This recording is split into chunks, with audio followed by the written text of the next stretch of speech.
Okay guys, for today's recipe, I'm making mashed potato. Let's put a little bit salt and then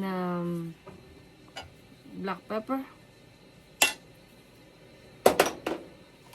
Tapos lagyan natin ng 1 cup of milk.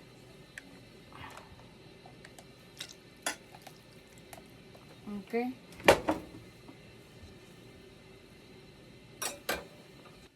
Ilagyan natin ng butter. And then cheese. Lagyan natin lahat to.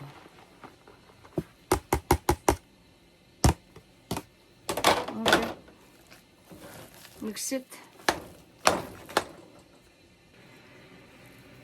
Okay guys, okay na yung mashed potato natin.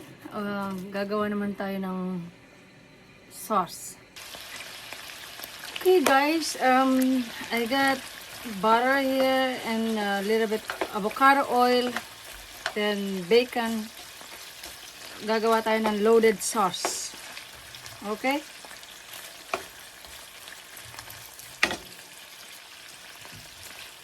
Fry this little bit, fry the bacon a little bit, and then after I'll put a little bit of garlic.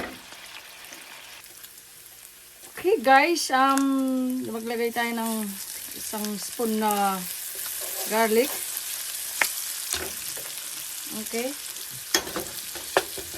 And then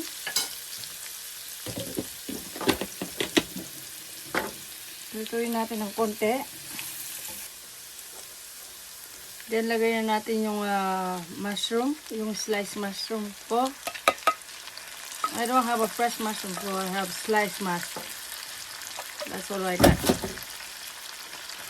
Mix it. Loaded sauce ito. This is my loaded sauce.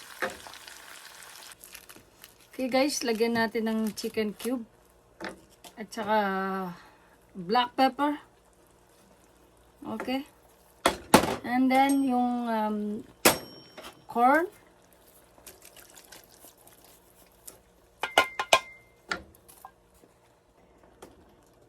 Okay guys, this is my loaded mashed potatoes. Ngayon, lalagyan na natin ng milk, 1 cup. Okay? Pwede ng evaporated milk. If you wanna put fresh milk, you can do that. Okay guys, nilagyan ko ng 1 tablespoon of flour para lumapit yung sauce. Okay. Then mix it well.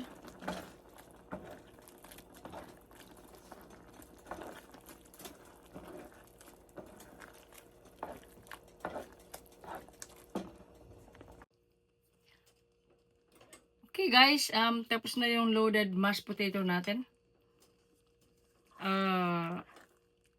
Lagyan ko na ng sauce and then let me try. Okay? Kung masarap.